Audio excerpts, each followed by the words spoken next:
नमस्कार, लक्ष्मण टॉक्समध्ये आपल्या सर्वांचं स्वागत आहे। आज आपण आलेलो आहोत कोल्हापूर जिल्ह्यामध्ये आणि शिरोळ तालुक्यामध्ये आणि येथील नरसिंहवाडी जे की प्रसिद्ध आहे नरसोबाच्या मंदिरासाठी आणि इथेच पंचगंगा आणि कृष्णा नदीचा संगम आहे आणि आपण या व्हिडिओमध्ये पूर्ण या परिसरातील या तालुक्यातील आपण एक माहिती बघूया।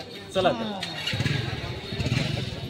शकतात की आता इथे ही जी रांग दर्शनासाठी लागलेली आहे, लांबच्या लांब रांग आहे, इथून खालून सुरुवात झालेली ही रांग आणि ही इथून पुढं हे या माध्यमातून पुढे जाते आणि हे प्रसिद्ध असं मंदिर हे पण पाहत आहोत। इथेच आपल्याला संगम हा कोल्हापूरच्या तिथे झालेला आहे। कोल्हापूरच्या प्रयाग चिखलीमध्ये 5 नद्यांचा संगम, कुंभी, कासारी, भोगावती, त्याच्यानंतर तुळशी आणि गुप्त नदीमधून सरस्वती नदी आहे। अशा 5 नद्यांचा संगम तिथं झालेला आहे। तिथून प्रयागमधून या 5 नद्यांचा संगम असा पुढे येत या नदीला पंचगंगा असं नाव मिळालं आणि ही पंचगंगा नरसिंहवाडी येथे कृष्णा नदीला मिळते। ही जी कृष्णा नदी आहे ही याचा उगम महाबळेश्वर येथे, तिथून अशी वाहत पुढं वाहत येऊन पंचगंगा या ठिकाणी आपल्याला 2 नरसिंहवाडी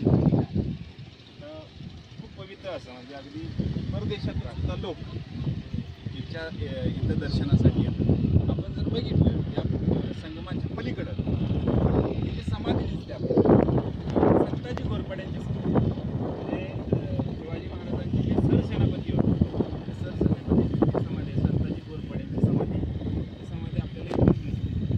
असा हा दुर्मिळ योग या ठिकाणी नरसिंहवाडीचा आहे आणि म्हणूनच नरसिंहवाडी अर्थात नरसोबाची वाडी जगप्रसिद्ध असलेले तीर्थक्षेत्र म्हणून ओळखलं जातं। आमचे मास्तर राहुल सरांनी अतिशय विस्तृत पद्धतीने पंचगंगा नदी आणि कृष्णा नदीच्या संगमाबद्दल आपल्याला एक माहिती दिली। त्याबद्दल माझ्या मित्रांना सांगेल की एकदा जोरदार टाळ्या वाजवाव्या, जोरदार काम दिसलं पाहिजे या पद्धतीने टाळ्या वाजवाव्या। नरसिंहवाडीच्या ठिकाणी माधवा पाटील दोळगावकर महाराज यांची समाधी आहे, ते आपण जाताना बघणार आहोत। शिरोळ या ठिकाणी दत्त महाराजांचं पादुका मंदिर आहे, म्हणजे दत्त महाराज इथं जर असले तर त्यांच्या पादुका या शिरोळ आहेत। शिरोळ इथं दत्त महाराजांचं पादुका मंदिर आहे, ते शिरोळमध्ये आहे। आणि माधवा पाटील दोळगावकर महाराज दत्त महाराजांचे निस्सीम असे भक्त होते, ते पायी असे वारीला यायचे, म्हणजे दर पौर्णिमेला त्यांचा पायी प्रवास असायचा। दोळगाव जे जतच्या ठिकाणी आहे, जतच्या ठिकाणी दोळगाव आहे, दोळगावमधून दर पौर्णिमेला नरसिंहवाडी येथे पायी यायचे आणि त्यांनी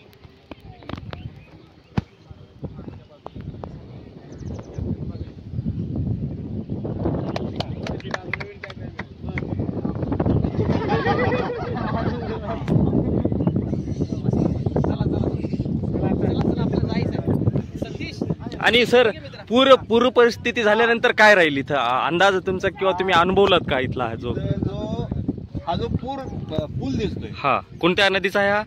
पंचगंगा नदीचा पूल। हा, त्या पुलाच्या बरोबर काकड्याला पाणी असतं। हा, म्हणजे नरसिंहवाडीचं जे दत्त मंदिर आहे, दत्त मंदिर सुद्धा पाण्यामध्ये असतं, पूर्णपणे पाण्यामध्ये। हा, हा जो लहान पूल हा लहान पूल पाण्यामध्ये असतोय आणि म्हणूनच त्याला पर्यायी पूल बांधलाय। अच्छा, कारण इकडे 9 गाव आहेत आपल्या नदीच्या पलीकडे, ही 9 गाव आहेत, औरवाड असेल, गौरवाड असेल, कवटेगुलन, शेडशाळ आणि गणेशवाडी, त्याच्याबरोबर इकडे आला, सोबनाळ अशी 9 गाव आहेत।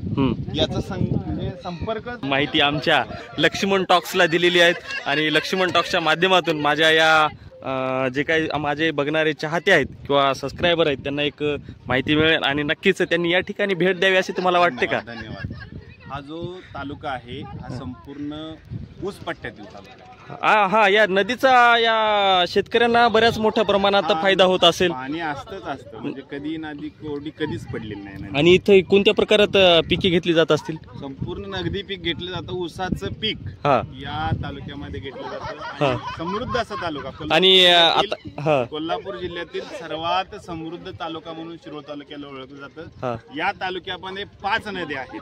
5 नद्या 5 नद्याची एक पंचगंगा आलेली आहे ना तुमच्याकडे? ती एक पंचगंगा आली आहे, हा. पण आणखीन 5 नद्या आहेत. कोणत्या नद्या?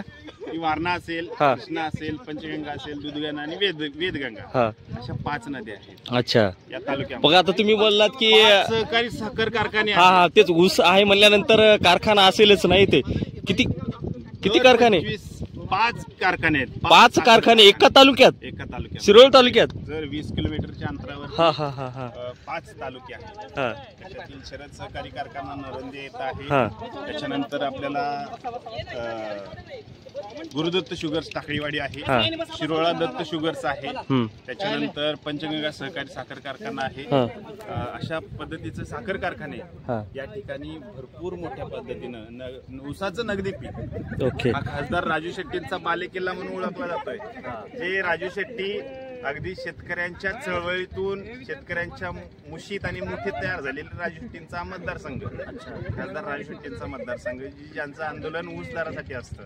धन्यवाद सर, तुम्ही आम्हाला माहिती दिलीत. आणि या संगमचा हा जो नजारा जो आहे एक डोळ्याचे पारणे फिरणारा, मी नांदेड जिल्ह्यातून इथे कोल्हापूर जिल्ह्यामध्ये आलोय आणि पाहिला. खरंच हा दृश्य अगदी विहंगम आहे आणि एक चांगला प्रतिसाद हे पाहायला मिळाला माझ्या मित्राकडून.